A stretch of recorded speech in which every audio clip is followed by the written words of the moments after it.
పార్టీల మార్పులు అనేవి ఈ రోజు కొత్తగా వచ్చినాయి ఏం కాదు. గతంలో ఏవైతే మనము కూటమి కట్టేటప్పుడు వైసీపీ పార్టీ మీరు పొత్తులోకి వెళుతున్నారు, అది తప్పు ఇది తప్పు, దమ్ము ఉంటే సింగిల్ గా రండి అని చెప్పేసి మాట్లాడితే ఆ రోజు మనం మాట్లాడిన మాటలు ప్రజల కోసం ఒక వ్యవస్థను ఏర్పాటు చేసుకుంటున్నప్పుడు ప్రజాస్వామ్యబద్ధంగా ఎలాంటి నిర్ణయాలు తీసుకున్న రాజకీయాల్లో అవి సర్వసాధారణం అని చెప్పేసి ఆ రోజు మనం ఒక స్టేట్మెంట్ ఇచ్చుకున్నాం. ఇవాళ మరలా పార్టీల మార్పు అనేది కూడా సర్వసాధారణమైన విషయమే. వాళ్ళ కేసులు కాపాడుకోవడానికి వస్తున్నారా, వాళ్ళ ఆస్తులు కాపాడుకోవడానికి వస్తున్నారా అన్నది మన పార్టీలో ఉన్నటువంటి మన పార్టీ అధిష్టానాలు అలాగే నాయకులు తీసుకున్నటువంటి నిర్ణయాలను బట్టి వాళ్ళు ఊహించినటువంటి ఊహలు నిజమవుతాయా లేదంటే ఊహలా మిగులుతాయా అని చెప్పేసి అనేది మన సైడ్ నుంచి నిర్ణయించాల్సిన అంశం ఫస్ట్.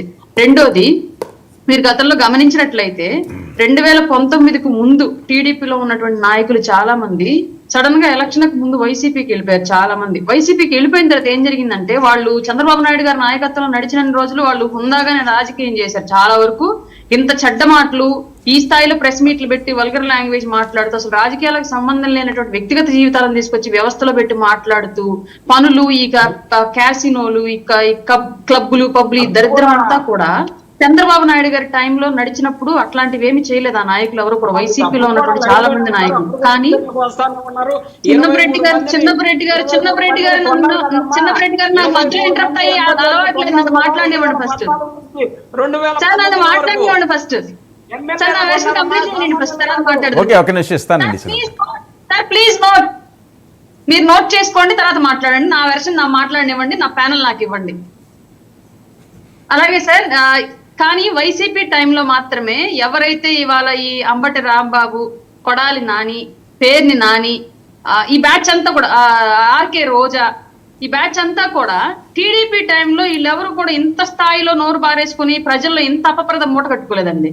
ఒక్క వైసీపీ టైంలోనే ఇట్లాంటి దౌర్భాగ్యమైన స్థితికి వాళ్ళ రాజకీయ కెరీర్ దిగజారిపోయింది. కారణం ఏంటి అంటే నడిపించే నాయకుడి యొక్క నాయకత్వ లక్షణాలను బట్టి వెనక నడిచే క్యాడర్ మొత్తం నడిచింది అని చెప్పడానికి ఉదాహరణ 5 ఏళ్ల కాలం పాటు నాయకుల యొక్క క్రెడిబిలిటీని కోల్పోవడం. ఈవెన్ బొత్స సత్యనారాయణ గారు కూడా, బొత్స సత్యనారాయణ గారికి 40 ఏళ్ల అనుభవం ఉండి ఎంతో మంది ముఖ్యమంత్రుల హయాంలో పనిచేసినటువంటి ఒక వ్యక్తి ఎప్పుడూ కూడా ఇట్లాంటి వ్యక్తిగత సంభాషణలకు వచ్చి రాజకీయంగా కాకుండా వేరే సంభాషణలు మాట్లాడినటువంటి చరిత్ర బొత్స సత్యనారాయణ గారికి గతంలో లేదు. కానీ 2019 నుంచి 2024 మధ్యలో ఆయన పెట్టినటువంటి ప్రతి ప్రెస్ మీట్ లో కూడా అపప్రద పాలైనటువంటి వ్యక్తి ఆయన. అట్లాంటి నాయకత్వాన్ని నడిపించినప్పుడు జగన్మోహన్ రెడ్డి గారు. ఇవాళ కూటమిలోకి వైసీపీ నాయకులు వచ్చినప్పటికీ కూడా కూటమి నాయకుల యొక్క నియమాలు నిబంధనలు నిబద్ధతతో పాటు వీళ్ళు కొనసాగాల్సి వచ్చింది. మొదటిది. రెండోది, ఇందాక అన్నారు కేసులు కాపాడడానికి వస్తున్నారని చెప్పేసి.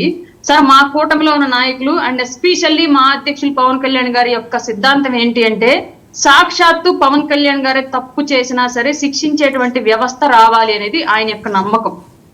అట్లాంటప్పుడు మా పార్టీలో ఉన్నంత మాత్రాన వాళ్ళ తప్పులు క్షమించబడిపోతాయి, అప్పుడు దాకా ధృతరాష్ట్రుడిగా ఉన్నటువంటి వ్యక్తి ఇక్కడికి వచ్చిన తర్వాత పరమ పవిత్రుడైపోతాడని చెప్పేసి మేము మాట్లాడట్లా. కానీ మా పార్టీ సిద్ధాంతాల ప్రకారం వ్యవస్థకు అనుకూలంగా నడిపించుకోవాల్సినటువంటి బాధ్యత మా మీద ఉండేది కాబట్టి దాని ప్రకారం నడిపించాల్సినటువంటి బాధ్యత మా నాయకత్వం తీసుకునేది. ఈవెన్ వైసీపీ వాళ్ళు మా పార్టీలోకి వచ్చినప్పటికీ కూడా, ఈవెన్ టీడీపీ కూడా అదే వర్తించింది. చంద్రబాబు నాయుడు గారి నాయకత్వంలో అల్లరి చిల్లరగా మేము వైసీపీలో టైంలో చేసినట్టే చేస్తాము అని చెప్పేసి అంటే చంద్రబాబు నాయుడు గారు కూడా చూస్తూ ఊరుకోడు. ఎందుకంటే ఆయన ఇప్పుడు ఆల్రెడీ అధికారంలో ఉన్నటువంటి మంత్రుల్ని ఏ స్థాయిలో గదమాయించి పనిచేయిస్తున్నాడో చూస్తూ ఉన్నాం. మీరు అప్పుడప్పుడు ఆడియోలు వీడియోలు బయటకు వస్తూ ఉంటే కూటమిలో మంత్రి ఇట్టంటే అట్లాంటి మేం గదివి బయట పెట్టిన తర్వాత వైసీపీ నాయకులు దాన్ని ట్రోల్ చేస్తున్నారు. అంటే దాని అర్థం ఏంటి? నాయకత్వాన్ని సంసిద్ధంగా నిబద్ధతతో నడిపించడానికి మేము సిద్ధంగా ఉన్నాం. ఎవరన్నా రానివ్వండి, మాకు అవసరం లేదు.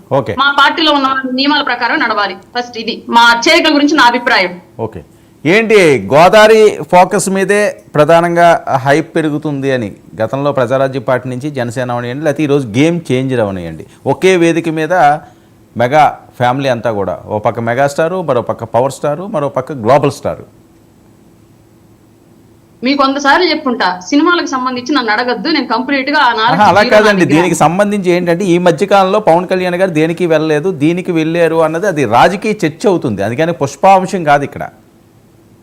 దిల్ రాజు గారు ఆయనతో సన్నిహితులు, అత్యంత స్నేహితులు. ఇవాళ ఆయన నిర్మాతగా వ్యవహరిస్తున్నటువంటి సినిమా అది. పైగా ఆయన కుటుంబ సభ్యులు నటిస్తున్నటువంటి సినిమా. ఒక ఉప ముఖ్యమంత్రి వర్యులుగా అది ఇన్విటేషన్ వస్తే వెళ్ళడంలో తప్పే ఉంది సార్. రేవంత్ రెడ్డి గారు ఏ సినిమా ఫంక్షన్స్ కి వెళ్ళలేదా? ప్రీ రిలీజ్ ఈవెంట్లకు వెళ్ళలేదు తెలంగాణ ముఖ్యమంత్రిగా? గతంలో చంద్రబాబు నాయుడు గారు దేనికి వెళ్ళలేదా? గతంలో జగన్మోహన్ రెడ్డి గారు దేనికి వెళ్ళలేదా? ఇవన్నీ ఎందుకు సార్ అనవసరం చిన్న చిన్న విషయాలు